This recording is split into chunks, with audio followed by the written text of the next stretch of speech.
Bonjour, aujourd'hui nous allons étudier la séquence des nombres entiers en cinquième. Au niveau des connaissances passées, nous allons avoir besoin des savoir-faire effectuer une division en la posant, ce qu'on appelle aussi la division euclidienne, plus précisément. Et puis on va revoir la divisibilité d'un nombre par 2, 3, 5 et 10. Il y en a peut-être même qui connaissent un autre critère de divisibilité qu'est 9. On peut aussi utiliser un tableur, peut-être que certains l'ont vu en sixième. Au niveau des connaissances et compétences à acquérir, il va falloir être capable de calculer dans une division euclidienne ce qu'on appelle le quotient et le reste. Ça va rappeler des choses qui ont été vues aussi dans les années primaires. Déterminer si un nombre entier est ou n'est pas multiple ou diviseur d'un autre nombre entier. Déterminer ce qu'on appelle les nombres premiers. On verra ceux qui sont inférieurs ou égaux à 30. Et utiliser les critères de divisibilité par 2, 3, 5, 9 également et 10. Décomposer un nombre entier strictement positif en produit de facteurs premiers inférieurs à 30 et modéliser et résoudre des problèmes qui font appel à différentes notions que sont les multiples, diviseurs, quotients et restes. Un petit mot, une petite info concernant une grande française, Sophie Germain, qui a vécu dans les années 1700-1800, qui a été une grande mathématicienne française et qui a travaillé sur ce qu'on appelle les nombres premiers. C'est parti. On va déjà voir d'abord comment on détermine les diviseurs d'un nombre entier. Et pour ça, on va revoir la division euclidienne. Une définition de la division euclidienne est, si on prend deux nombres, A et B, des nombres entiers positifs, on ne sait pas encore, dans le cours de mathématiques, qu'il y a des nombres négatifs. Mais par exemple, si vous parlez de température, vous connaissez tous déjà quand on dit fait moins 5 degrés, moins 13 degrés. Là, on est dans des valeurs négatives. Et on veut aussi que le nombre petit b ne soit pas nul. Donc ça veut dire différent de 0. Il ne peut pas être égal à 0, petit b. À ce moment-là, la division euclidienne de A par B, donc du nombre A par le nombre B, signifie que l'on va déterminer deux nombres entiers positifs Q et R tels que l'on est, donc de manière à avoir A égale B fois Q plus R, avec le petit r qui doit être inférieur à B. Et inférieur strictement, il ne peut pas être égal, inférieur à B. Alors là, c'est du vocabulaire qui peut être un peu compliqué pour certains. Je mets un trait rouge dans la marge, je mets en pointillé. Ça veut dire que ce n'est pas à savoir par cœur, mais c'est à savoir utiliser. Donc il faut l'avoir compris et être capable de l'utiliser. On va voir ça tout de suite dans un exemple. On veut effectuer la division euclidienne de 52 par 3. Donc là, ça devrait être déjà un peu plus parlant pour certains et rappeler des choses de primaire, comme je le disais. Donc on va poser la division euclidienne, 52 divisé par 3. Donc on se dit à ce moment-là qu'on a certains termes de vocabulaire. Le 52 porte le nom de dividende et le 3 de diviseur. Ça tombe bien, c'est un mot-clé dont on va avoir besoin. Donc on effectue le calcul, on se dit en 5, il y va combien de fois 3? Il y va une fois. Une fois 3, 3, côté de 5, il reste 2. Après, on apprenait à descendre le chiffre ici des unités. En 22, on se demandait combien il va de fois 3. Il y va 7 fois. 7 fois 3, 21. Ôté de 22, il reste 1. Donc 1 et 17 portent des noms également particuliers. 17, c'est le quotient entier. Pour la division euclidienne, il faut qu'il soit entier. Et 1, c'est le reste. Et d'ailleurs, ça nous fait penser que Q et R, ça fait penser à quotient et reste au niveau du vocabulaire. De cette division euclidienne, on va en déduire cette égalité-là. Ça veut dire que 52 est égal à 3 fois 17 plus 1. 52 égale 3 fois 17 plus 1. On retrouve on retrouve ici donc le dividende, le diviseur, le quotient entier et le reste. Donc maintenant, il va falloir pratiquer dans des exercices pour que cette technique de je pose la division et j'écris une égalité soit plus simple pour le cerveau. Une remarque. La calculatrice ou un logiciel en informatique peuvent permettre d'effectuer la division euclidienne de deux nombres. Ce n'est pas une obligation au programme, donc en évaluation, a priori, vous ne devez pas être noté sur ce type d'utilisation puisque certaines calculatrices peuvent le faire, mais pas toutes. Et il n'y a pas un modèle de calculatrice obligé en dehors d'un modèle collège. Donc par exemple, dans un exemple, effectuer la division euclidienne de 732 par 15. Donc moi, à mes élèves, je donne ce petit document, ils essayent. Un qui est plus le modèle à utiliser avec le modèle Casio, et un davantage à utiliser avec le modèle TI, Texas Instruments. Si vous tapez ces symboles dans l'ordre, vous devez obtenir ceci ou ceci sur les écrans. On a un Q qui fait penser à quotient, le R reste. Là, on voit également le 15, donc c'est très proche au niveau des écrans. Et on peut en déduire que 732 égale 15 fois 48 plus 12. Vous pouvez observer ici que le calcul est posé encore plus en détail que ce que j'ai montré juste avant pour ceux qui ont besoin de revoir ça. Si certains élèves ont des problèmes avec le fait de poser la division euclidienne, il faut absolument aller voir votre professeur. Petit 2, diviseurs et multiples d'un entier. Définition au pluriel, on va se prendre encore deux nombres entiers positifs et toujours B différent de 0. B est non nul. Eh bien, quand le reste de la division euclidienne, on sait maintenant ce que c'est que le reste, on l'a vu juste avant. 2A par B est nul, donc ça veut dire que leur petit r il est égal à 0. On va pouvoir dire, premièrement, que le nombre B est un diviseur de A, et également que le nombre A est un multiple de B. Donc deux mots importants, c'est même le sous-titre ici, donc deux définitions qu'il va falloir connaître par cœur, un trait rouge dans la marge. On prend le temps d'observer que là c'est B et A, et là c'est A et B, donc c'est l'ordre qui est interverti. On va voir tout de suite dans un exemple. Par exemple, on peut écrire que 48 égale 6 fois 8. Sous-entendu, plus 0. 6 fois 8, 48. Plus 0, ça indique bien que ici, notre reste est nul. Donc on est bien parti. Il nous faut un reste nul. De même ici. 48, c'est 6 fois 8 ou 8 fois 6. Donc là, on pourrait aussi dire plus 0. Le reste est bien nul. Je vais effacer ça qui nous encombre un petit peu. Bon, notre reste est nul. Eh bien, dans ces cas-là, on peut dire que 6 et 8, ici, sont des diviseurs de 48. Ou bien, attention, là on disait 6 et 8, c'est un diviseur de 48. On peut intervertir ici. On peut dire aussi que 48 est multiple de 6 et 8. Là, il faut prendre un peu le temps de comprendre dans sa tête l'emplacement des chiffres par rapport à ces deux termes, ces deux mots de vocabulaire différents.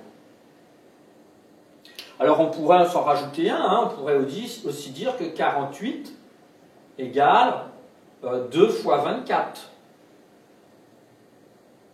Donc ça veut dire à ce moment-là que 2 est un diviseur de 48. On peut aussi écrire que 48 égale 24 fois 2. Donc 24 est encore un diviseur de 48. Voilà. Et puis on pourrait faire le contraire, on pourrait dire 48 est multiple de 2, 48 est multiple de 24.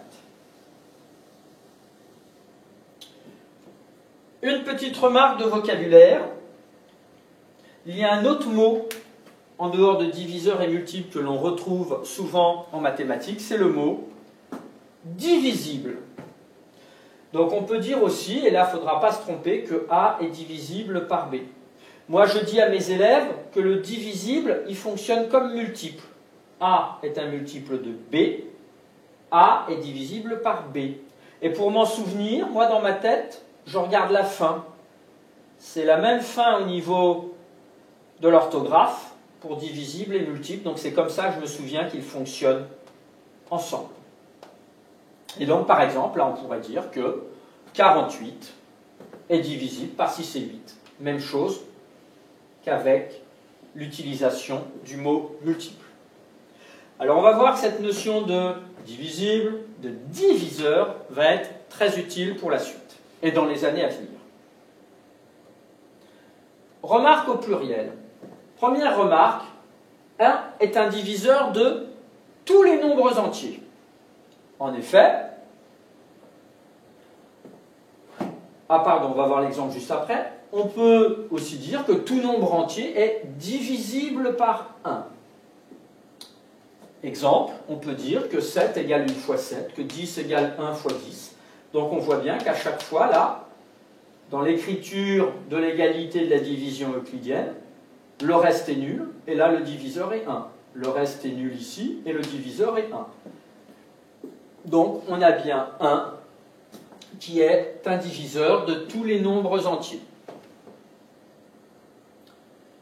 Ensuite, deuxième remarque, eh bien, tous les nombres entiers non nuls, donc pas 0, il faut tous sauf 0, ont pour diviseur eux-mêmes. Par exemple, 7 égale 7 fois 1, 10 égale 10 fois 1, etc., etc. Ça veut dire, finalement, que tous les nombres entiers qui ne sont pas nuls ont pour diviseur 1 et eux-mêmes. Et petite particularité, il n'y a que 0 qui, ici, n'a pas pour diviseur lui-même. On ne sait pas diviser 0 par lui-même. 0 divisé par 0, ce n'est pas possible. Donc deux remarques qu'il est bien de connaître et qui vont nous servir énormément. Critères de divisibilité. Donc ça va être beaucoup de rappels du passé, de 6e. Règles et exemples. Alors, un nombre entier est divisible, premièrement, par 2. Ça, vous connaissez. Quand son chiffre des unités est 0, 2, 4, 6 ou 8. On va voir des exemples. Par exemple, 7254 et 140. Le chiffre des unités, c'est celui-là. C'est bien 0, 2, 4, 6 ou 8. Donc, tous les deux sont divisibles par 2. Mais par exemple, 235, son chiffre des unités qui est 5, n'est pas divisible par 2. Autre critère de divisibilité que vous devez connaître, c'est par 3. Par 3, c'est quand la somme des chiffres du nombre est un multiple de 3. On va se prendre un exemple pour ce deuxième critère, cette deuxième règle importante. Si on prend 561, on fait la somme de ces trois chiffres. 5 plus 6 plus 1, ça fait 12. 12 est un multiple de 3, il est dans la table de 3. Donc 561 est divisible par 3. D'ailleurs, petite curiosité, vous pourriez reprendre ces deux chiffres, les additionner. Et on voit bien que 3 est aussi multiple de 3. Autre critère de divisibilité connu, par 5. Là aussi, vous le connaissez en général très bien, le chiffre des unités est multiple de 5. Donc ça veut dire que c'est aussi, on pourrait dire, 0 ou 5. Vous pouvez vous rajouter ceci. Exemple au pluriel, le chiffre des unités, c'est le premier, le plus à droite. Après, il y aurait la virgule. Donc 5 et 0 sont divisibles par 5, mais là, on voit bien que 2 n'est pas multiple de 5. Ce n'est pas 0 ou 5. Donc déjà, 3 critères qu'il faut absolument avoir mémorisés pour pouvoir les utiliser. Autre critère, alors pas forcément vu par tous, par 9. Alors, vous allez voir, ceux qui ne connaissent pas, par 9, c'est très facile. Les autres, vous allez réactiver dans votre mémoire cette connaissance. Eh bien, c'est comme pour 3, on va faire la somme des chiffres. Il faut que la somme des chiffres soit multiple de 9. Allons-y, pour un exemple, si on prend 5634, on fait la somme des 4 chiffres, 5 plus 6 plus 3 plus 4, ça nous fait 18, et 18 est bien multiple de 9, c'est dans la table de 9, c'est 2 fois 9. Tiens, là aussi, tenez, regardez, on pourrait refaire la somme, 1 plus 8, ça fait 9. Donc, 5634 est divisible par 9. Et enfin, le dernier que vous connaissez peut-être le plus, par 10 quand son chiffre des unités est 0. Donc 310, par exemple. On peut affirmer qu'il est divisible par 10. Et ça va nous faire gagner du temps pour certains calculs. Ce sont vraiment des bases qu'il faut maîtriser. Nous allons voir quelques définitions. Première définition qu'on va déduire, un nombre entier est pair s'il est divisible par 2. Donc ce sont les fameux nombres dont le chiffre des unités est 0, 2, 4, 6 ou 8. Ensuite, on en déduit ce qu'on va appeler un nombre impair. Eh bien, il sera impair s'il n'est pas divisible par 2. Là, ce n'est pas divisible par 2. Donc, deux définitions à connaître qu'on retrouve dans le vocabulaire de certains exercices ou qui peuvent être utilisés en classe à l'oral.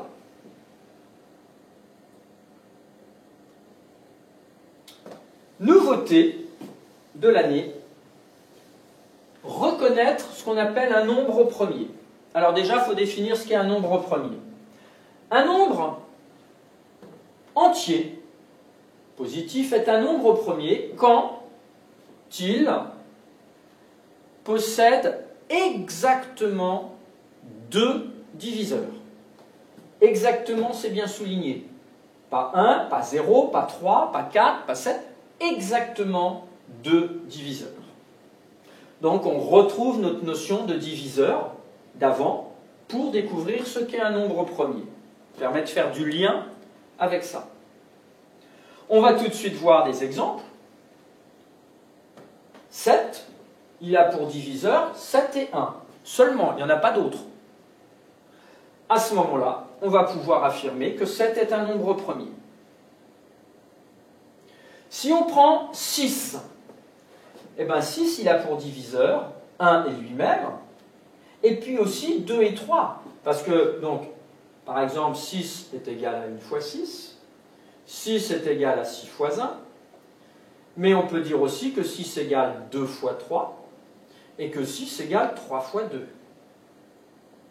Là, il n'y a aucun reste, donc ici, on a bien les diviseurs de 6. Est-ce qu'il y en a exactement 2? Non, puisqu'il y en a 4. Donc, 6 n'est pas un nombre premier. Et puis un troisième exemple, il y a une petite particularité. Si on prend 1, eh bien 1 a pour diviseur que lui-même. Enfin, il n'y a que 1. Donc, à ce moment-là, comme il y a seulement 1 comme diviseur, on n'en a pas 2. Différents, sous-entendu, il faut qu'ils soient différents, les deux diviseurs. Donc 1 n'est pas un nombre premier. Alors on va voir les nombres premiers, ça va être utilisé pour plusieurs choses. On va voir une petite chose juste après, et puis après il faudra attendre le futur pour réutiliser ces nombres premiers. Remarque, les nombres premiers inférieurs à 30 sont... Alors la liste, elle ne va pas être à connaître par cœur, il faut être capable de la retrouver, ça fait partie du programme de 5e.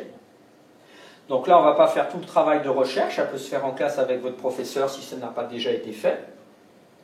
On va avoir 2, 3, 5, 7, 11, 13, 17, 19, 23 et 29.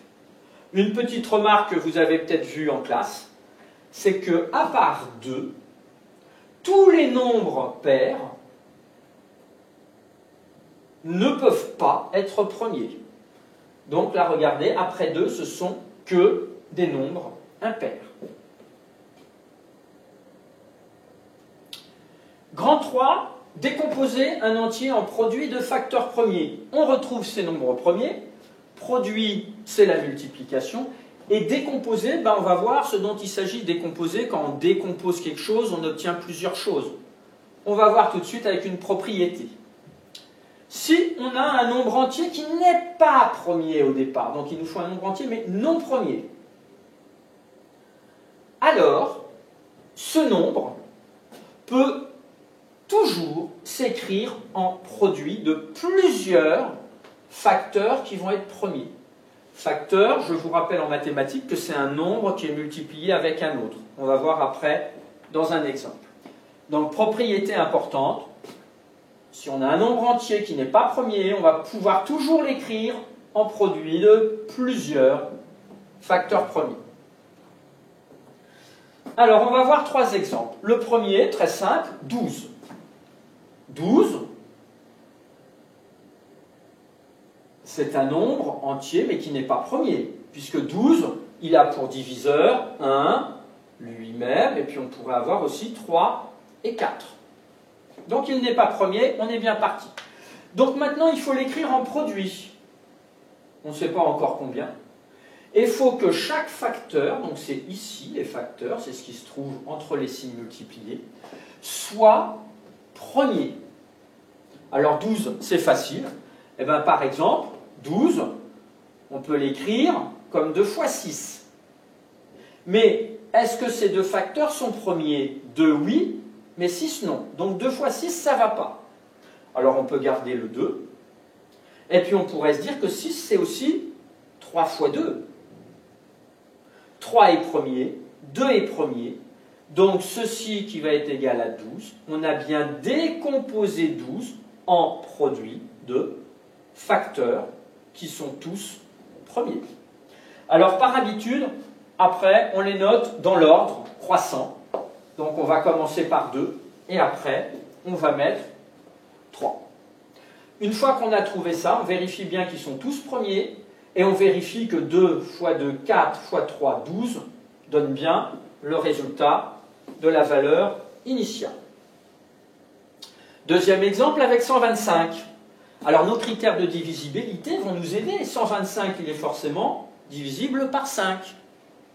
Donc c'est 5 fois quelque chose. Et plus exactement, c'est 5 fois 25. Là, c'est un peu du calcul mental. Après, on va voir comment faire si on ne peut pas le faire par calcul mental. 25, il n'est pas premier, mais ça, c'est aussi 5 fois 5. 5 est premier, cela aussi. Donc, on peut écrire, c'est 5 fois 5 fois 5. Alors, la méthode pour décomposer, c'est celle-ci qui fonctionne à tous les coups. On va commencer par diviser le nombre par 2. Et autant de fois que c'est possible. Ça, c'est important, hein. Autant de fois que possible. Puis quand 2 il ne fonctionne plus, on va essayer avec 3. Pareil, autant de fois que possible. Et puis, quand ça ne fonctionne plus, on passe avec 5, etc., etc. Et si vous regardez bien 2, 3, 5, ce sont des nombres premiers. Donc après avoir essayé avec 2, avec 3, avec 5, on va essayer avec 7, le nombre premier suivant, etc., etc. Alors on va tout de suite mettre une application avec 448. Alors là, de tête, c'est difficile. Eh bien, on va appliquer cette méthode. Alors, 448, je vais déjà diviser par 2, c'est possible. Oui, le chiffre des unités est 8, donc je peux diviser par 2. Ça se fait pratiquement de tête, de diviser par 2, on trouve 224.